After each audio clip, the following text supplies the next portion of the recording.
nós vemos a situação, o acontecimento, que nós lemos, meditamos nesta noite, de um jantar. Jesus, ele foi convidado para um jantar na casa de um homem, um fariseu, que pediu muito que ele fosse à sua casa, sentar na sua mesa para comer com ele. E o texto nos diz, o versículo que nós lemos, 37 e também 38, que Jesus, estando nesta casa, na casa deste homem,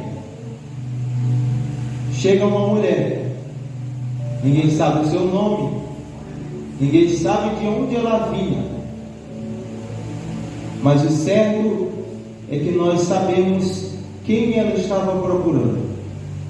Ela estava procurando Jesus. Ela ouviu falar, aleluia, soube, foi informada que Jesus estava naquela casa. Então decidiu ir àquela casa, fazer um gesto inesperado, ousado, porém muito eficaz para a sua vida. Aquela mulher, ela entrou naquela casa, e a atitude que ela teve, a qual nós lemos o texto, causou, vamos assim dizer, um escândalo ao coração daqueles homens, daqueles fariseus que estavam sentados à mesa com Jesus. Porque quando eles viram o que ela estava fazendo, se lançou aos pés de Jesus, começou a chorar nos seus pés, lavar, e eu creio que ela chorava copiosamente, porque Lucas ele é detalhista no seu evangelho, e ele diz que ela lavava os pés de Jesus. Então não era pouco choro, ela estava chorando de uma forma copiosa, enxugando os seus pés com seus cabelos, pegando aquele nardo, aquele perfume, aquele óleo, e ungindo os pés de Jesus. Mas ela não disse uma palavra, ela apenas fez aquilo que ela tinha que fazer. Ela teve aquela atitude de ir aos pés de Jesus. E interessante sobre isso, queridos, é que os pés, na cultura a qual Jesus estava inserido, na cultura judaica, era considerado uma posição de serviço. Quem se colocava aos pés de alguém, em primeiro lugar, era considerado uma posição, vamos assim dizer, vou usar um termo genérico aqui, uma posição inferior. Quando alguém se punha aos pés de outra pessoa, ele estava declarando, de uma forma geral, que aquela pessoa era superior a ela. Vejamos o exemplo. João Batista, quando falava acerca de Jesus, ele dizia: eu vim batizando com água para arrependimento, mas vai vir um após mim, e este que virá após mim, ele é antes de mim. Eu vim batizando com água para que ele se manifestasse a Israel. Ele virá e batizará com o Espírito Santo e com fogo. E este a qual estou falando, eu não sou digno, nem de, me abaixando, desatar a sandália dos seus pés. Veja que aqui está falando de um serviço de um servo, de quando o seu senhor chegava da rua. O servo ia para tirar a sandália do seu senhor, para lavar os pés do seu senhor. Mas João Batista estava dizendo: Cristo é tão superior a mim, que eu não sou nem digno de poder me abaixar e desatar as suas sandálias. Então aquela mulher, ela vai para os pés, ela coloca Jesus como um superior, Interessante sobre isso, eu não vou entrar nesses detalhes do texto em si, mas nós vamos ficar nesta temática sobre os pés de Jesus. Mas é que aquele ato que aquela mulher teve foi um ato de honra, um ato de reverência a Cristo, um ato até mesmo considerado um ato de hospitalidade, comparado àquilo que o fariseu lhe fez para com Jesus, ou melhor, que deixou de fazer. Porque o texto, se você for continuar lendo, e eu tenho certeza que você já leu, fala que após Jesus ver a reprovação daqueles homens para com aquela mulher, ele diz: Simão, eu entrei em tua casa, você não me deu água para que eu lavasse os pés. Porque quando alguém recebia um convidado de honra em sua casa, ele até mesmo dispensava o servo. Como aquela pessoa era um convidado de honra, ele mesmo, o dono da casa, lavava os pés daquela pessoa. Mas ele não honrou Jesus lavando seus pés. Ele disse: você não lavou meus pés, mas ela está lavando os meus pés com as suas lágrimas. Você não me deu o ósculo santo, que era um beijo santo, um beijo, um cumprimento, que era na testa ou então no rosto, mas ela nem beijou nem minha testa nem meu rosto, estando na mesma posição que eu, mas ela se abaixou, se tornou inferior a mim e beijou os meus pés. Simão, você não ungiu a minha cabeça com óleo, que era um outro ato de recepção, quando eu cheguei na sua casa, mas ela trouxe este unguento que está ungindo, não a minha cabeça, mas ela está ungindo os meus pés. Ela está aos pés, ela está aos meus pés.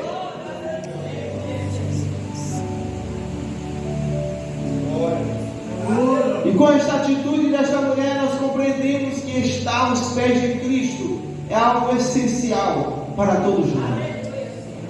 É algo essencial para todo cristão. Aquela mulher não é identificada com o nome.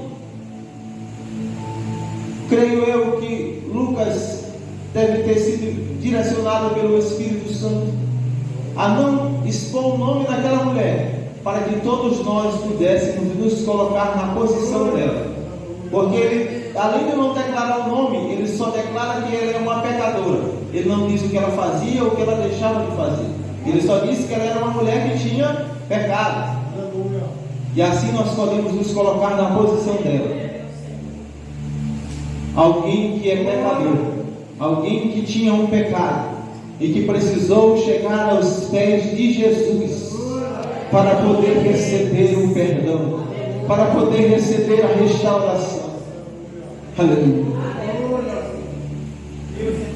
Quando estamos aos pés de Jesus, a primeira coisa que nós demonstramos é submissão. Submissão.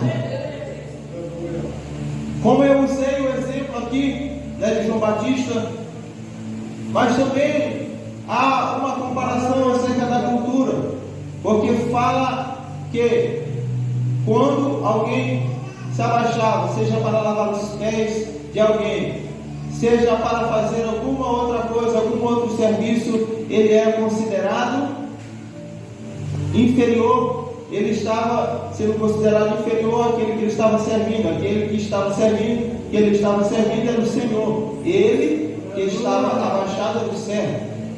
Vejamos que o próprio Jesus fez isso, lavando os pés de cada um dos seus discípulos. E ele disse: vocês não dizem que eu sou mestre e eu sou Senhor? Em verdade eu sou, mas eu fiz isso para dar o exemplo, para que vocês lavem os pés uns dos outros. Então Jesus demonstrou aos seus discípulos nessa cultura uma lição, e aquela lição era de submissão. Agora entenda que isso era uma questão de posição, era algo que às vezes não era voluntário. Às vezes o servo lavava os pés do seu senhor, porque ele era o servo, ele tinha que lavar, e o outro era superior a ele, ele tinha que fazer. Mas ainda mais profundo não quando nós fazemos apenas porque estamos sendo obrigados, porque aquilo é uma obrigação, mas quando nos rendemos, nos submetemos voluntariamente a Cristo. Quando declaramos: Senhor, eu não estou sendo submisso somente porque a religião diz que eu tenho que ser, porque alguém diz que eu tenho que fazer, mas porque eu reconheço que Tu és Deus e eu sou servo. E nós vemos isso na atitude que ela teve de beijar os pés. Se abaixar e lavar os pés de alguém já era um sinal de superioridade daquele que estava tendo seus pés lavados. Beijar os pés de alguém fazia com que a pessoa ainda mais, ela estava declarando e dizendo: eu estou me submetendo voluntariamente a você. Aquela mulher estava declarando para Jesus: eu estou me submetendo voluntariamente a Ti, voluntariamente à Tua vontade, voluntariamente ao Teu querer. Aleluia. Antes do pecado, o homem vivia em submissão a Deus. Gênesis 2, do 15 a 17, se você quiser abrir, mas eu vou estar lendo para poder adiantar o nosso tempo. Diz: e tomou o Senhor Deus o homem e o pôs no jardim do Éden para o lavrar e guardar. E ordenou o Senhor Deus ao homem, dizendo: de toda árvore do jardim comerás livremente, mas da árvore da ciência do bem e do mal dela não comerás, porque no dia em que dela comeres, certamente morrerá. Vejamos que Deus cria o homem e coloca ele numa posição de submissão ao seu Criador. Mas Deus não coloca o homem numa posição de submissão forçada, mas numa posição de submissão voluntária. Deus dá uma ordem ao homem. Deus dá a ele uma responsabilidade de cuidar do jardim. Isto é submissão, porque alguém é o seu chefe, você está com a responsabilidade de cuidar de algo. E Deus coloca o homem em submissão quando Deus dá uma ordem para ele e diz: eu sou o Senhor, você é o homem, eu estou te dando esta ordenança, eu quero que você cumpra, e você sabe a consequência de não cumprir. Então Deus ele não coloca o homem numa posição de submissão forçada, mas voluntária. Deus não obriga, mas Ele diz: se você comer, no dia que você comer, certamente você morrerá. Então é uma submissão voluntária. O homem peca, nós sabemos, falha. E aí depois de muito tempo Cristo vem para nos resgatar, para nos restaurar, para nos trazer de volta a Deus, para nos trazer de volta à submissão. E agora Deus deseja que nós venhamos nos submeter a Ele. Tiago 4,7 diz: sujeitai-vos, pois, a Deus, resisti ao diabo e ele fugirá de vós. Veja que antes de você conseguir resistir ao diabo, antes de ele fugir de você, primeiro você precisa se sujeitar a Deus, porque somente aí você vai ter a proteção, a força, a graça necessária para poder resistir ao inimigo e ele fugir de você. Hebreus 12:9 diz que antes nós tínhamos os nossos pais naturais, e eles nos disciplinavam, nos ensinavam da forma que eles achavam correto, e nós respeitávamos isso, nós nos submetíamos a isso. Aí ele coloca em questão, ele diz: se os pais que eram humanos, que às vezes erram e às vezes acertam. Às vezes te ensinam o certo e às vezes podem te ensinar o errado. Vocês se submetiam e respeitavam a sua vontade, quanto mais agora sejam submissos ao Pai espiritual de vocês, que é Deus, para que assim vocês vivam, para que assim vocês tenham vida. Quem se submete a Deus alcança a vida, mas quem se rebela anda pelo caminho da morte. Estar aos pés de Jesus é demonstrar submissão a Ele. E agora, depois de Cristo ter nos resgatado e de nós andarmos nesta submissão a Deus, nós também temos que ter cuidado para que nós não venhamos sair desta submissão a Deus e voltar à antiga submissão à carne, a antiga submissão ao inimigo que outrora Cristo nos resgatou. Gálatas 5:1. Estais, pois, firmes na liberdade com que Cristo nos libertou, e não torneis a meter-vos debaixo do jugo da servidão. Aleluia, Deus. O que é que Paulo está declarando aqui aos Gálatas e o Espírito declarando a nós? Estais firmes na liberdade que Cristo vos libertou. Que estejamos firmes nesta liberdade, porque está sujeito a Cristo, sujeito, submisso a Deus. Nós temos liberdade para não mais sermos dominados pelo pecado, não mais sermos dominados pela nossa carne. Então nós temos que estar firmes, agarrar esta liberdade.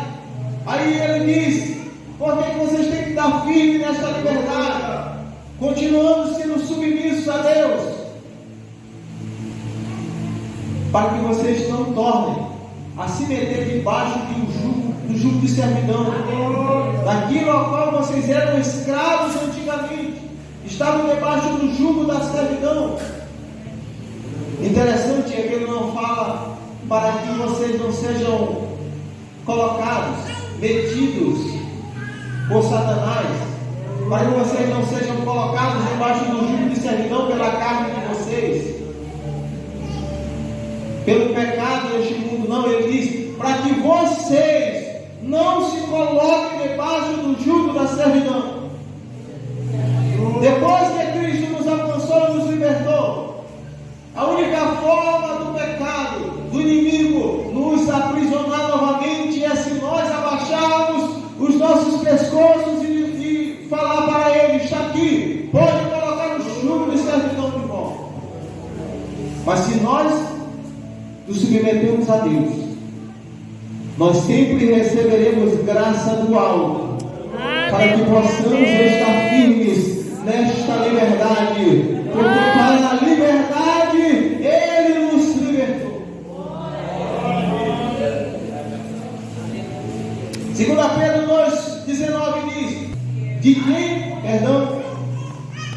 alguém é vencido, do tal faz-se também servo. Pedro está usando este mesmo contexto, falando sobre isso. Ele diz: olha, se vocês se deixarem ser vencidos por isso, vocês vão se tornar novamente servos disso. Então, estar aos pés de Cristo é demonstrar submissão. E demonstrar submissão também é não se deixar ser novamente submisso do pecado. Jesus é o nosso maior exemplo para todas as coisas, e neste sentido também de submissão. Jesus é Deus encarnado, Deus em carne, o Verbo que se fez carne, mas ele se submeteu à vontade do Pai. Filipenses 2, 7 e 8 diz: antes se esvaziou a si mesmo, assumindo a forma de servo, tornando-se semelhante aos homens, sendo encontrado em figura humana. O que ele fez? humilhou-se e foi obediente até a morte e morte de cruz. Veja que não diz que ele foi humilhado pelos homens, pelo Pai. Ele humilhou-se, se tornou obediente ao Pai até a morte, e esta morte de cruz.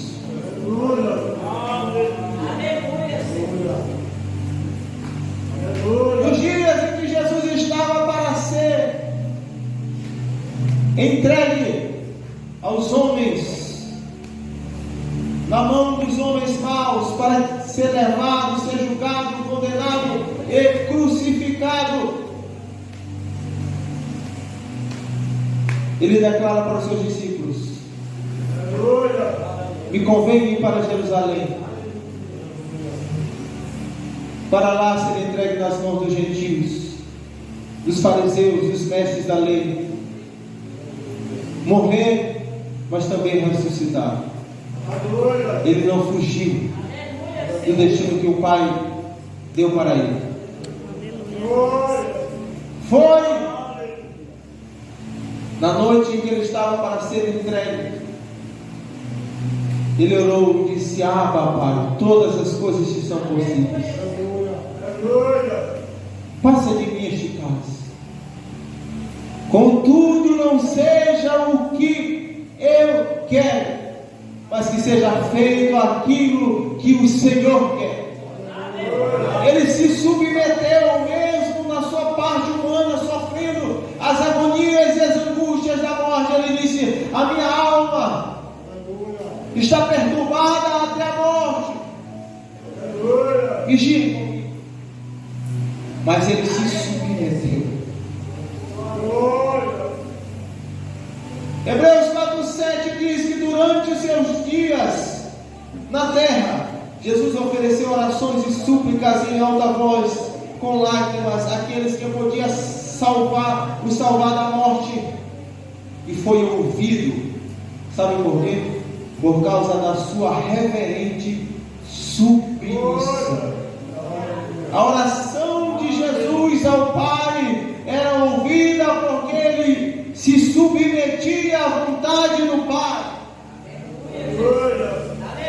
Ele orava e dizia: Senhor, que o Senhor faça isto, contudo não seja feito o que eu quero, mas o que tu queres. Ele disse: uma comida eu tenho que vocês não conhecem. E os discípulos: alguém trouxe comida para ele, louvar.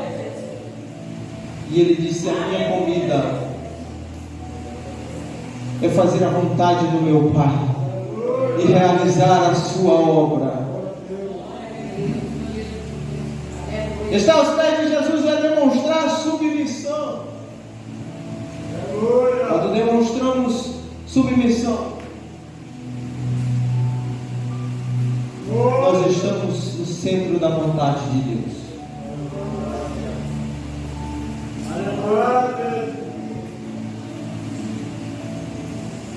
Quando demonstramos submissão, nós somos guiados pelo Espírito Santo.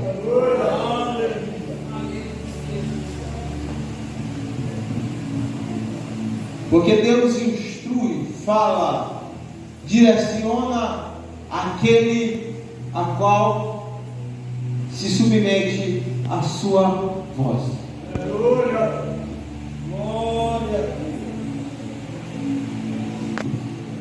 Às vezes nós queremos ouvir a voz de Deus, mas a pergunta para nós, em primeiro lugar, não é: o que eu faço para ouvir a voz de Deus? É: o que eu vou fazer depois que eu ouvir a voz de Deus? Aleluia, Deus. Porque se eu não for submisso a Deus, quando Deus falar, eu não vou me submeter à vontade dele. Então, para que ele irá falar se ele sabe que eu não vou atender à vontade dele? Então, isto é para a nossa meditação. Estejamos atentos a isto.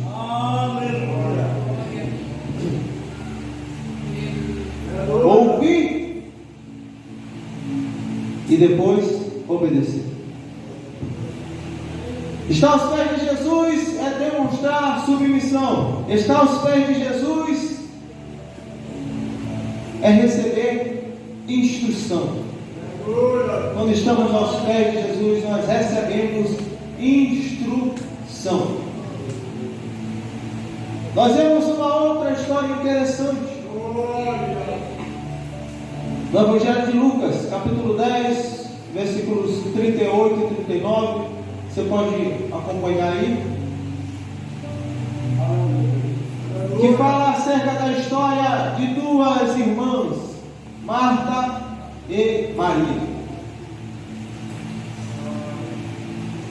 Jesus foi à casa desta mulher chamada Marta.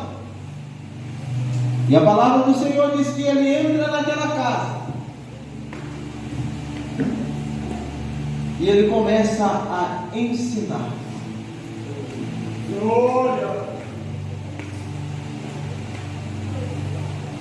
E quando ele começa a ensinar, interessante que o texto diz que a irmã de Marta, chamada Maria, ela se assenta também aos seus pés, aos pés de Jesus.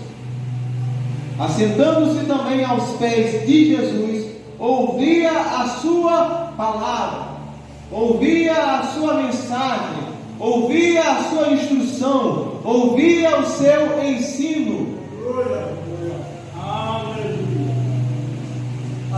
Marta ficou incomodada, porque ela ia para lá e para cá, servia isso e aquilo, e Maria estava lá, sentada, ouvindo aquilo que Jesus estava falando. E aí ela disse: Senhor, o Senhor não se incomoda que a minha irmã fique aí e me deixe servir sozinho? Eu imaginei balançando a cabeça e disse: Marta, tu estás ansiosa, inquieta com muitas coisas, mas uma só é necessária. E Maria escolheu a boa parte, a qual não lhe será tirada. Ela escolheu a instrução, ela escolheu o ensino, ela escolheu a direção de Deus. Deus, queridos, deseja nos instruir, tal qual um pai deseja instruir o seu filho. Um pai instrui o seu filho para que ele vá bem na vida. Um pai instrui o filho para que ele não caia no caminho do mal. Um pai instrui o seu filho para que ele possa realizar coisas grandes, para que ele possa realizar coisas além do que o pai conseguiu fazer. Deus deseja nos instruir. Provérbios 3, os versículos 11 e 12 diz: Filho meu, não despreze a disciplina, a instrução, o ensino do Senhor, nem rejeite a sua repreensão, pois o Senhor disciplina, ensina, instrui aquele a quem Ele ama. Como o pai faz ao filho a quem ele quer o quê? Mal? Não, a quem ele quer bem. Deus deseja nos instruir. Às vezes a instrução, a direção de Deus é boa de se ouvir aos nossos ouvidos, vamos assim dizer, porque é algo que traz consolo, refrigério ao nosso coração. Mas às vezes a instrução de Deus é difícil de ouvir, porque é uma repreensão, porque é algo que vai nos confrontar, que vai de encontro àquilo que nós estamos vivendo. Mas em ambos os momentos é necessário agarrar a instrução de Deus. É necessário agarrar a instrução de Deus. Nós devemos aproveitar as oportunidades de receber a instrução, porque às vezes tem algo que Deus quer nos instruir, e nós fechamos os nossos ouvidos e os nossos corações e não ouvimos. Chega um determinado momento ao qual nós precisamos, e nós olhamos: eu tropecei nesta pedra, eu caí neste buraco, eu entrei por este caminho sem saída. Se eu tivesse ouvido aquela instrução de Deus. Maria não perde a oportunidade de ouvir a instrução de Deus. Ela se assenta aos pés de Jesus. Por que é a oportunidade que ela não desperdiça? Porque os mestres na época de Jesus, os mestres da lei, os rabis, aqueles que instruíam, que ensinavam, eles não ensinavam mulheres, eles não instruíam mulheres. Se a mulher quisesse aprender alguma coisa, ela tinha que aprender com o seu marido em casa. Mas não tinham os discípulos que eles pegavam, eram homens, para poder transmitir o conhecimento e fazer daqueles discípulos também mestres. Então, quando Maria vê Jesus sentado na sua casa, ensinando, sem nenhuma barreira, ele não disse: mulher, vai para outro lugar, porque eu vou ensinar aqui as pessoas, os homens, deixa só Lázaro aqui. Não! Estava aberta a oportunidade. Ela disse: eu não vou perder a oportunidade. É por isso que Jesus disse que ela escolheu a boa parte, e essa boa parte não será tirada. Então nós devemos aproveitar a oportunidade de sermos instruídos. Provérbios 4,13 diz: apegue-se à instrução, não a abandone, guarde bem, pois ela é a sua vida.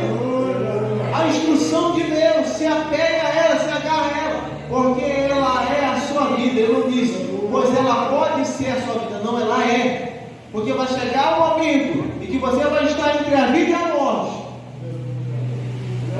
Pode ser fisicamente, pode ser espiritualmente, e você vai precisar daquela palavra de instrução que vai te ensinar o que você deve fazer, como você deve fazer, para não cair naquela armadilha, para não perder a sua vida. Se você agarrar, se apegar à instrução, você vai saber o que fazer. Você vai saber como escapar. Você vai saber por que caminho andar.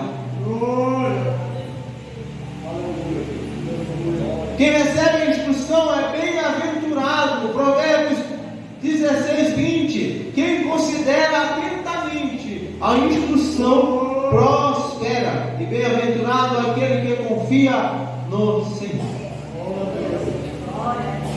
Você quer prosperar espiritualmente, familiarmente, emocionalmente, e de todas as formas a qual Deus pode conceder a você? Ouça a instrução de Deus. Ele só vai te guiar para o caminho certo. Ele só vai te guiar para a direção certa. Ele só vai te guiar para o lugar certo. Deus é o nosso guia. Deus é o nosso ajudador. Ele nos guia por bons caminhos. Ele é o bom pastor. O bom pastor guia-me pelas veredas da justiça, por amor do seu nome. Aleluia a Deus. Jesus, esteja aos pés de Jesus. Você vai receber a instrução. Glória a Deus.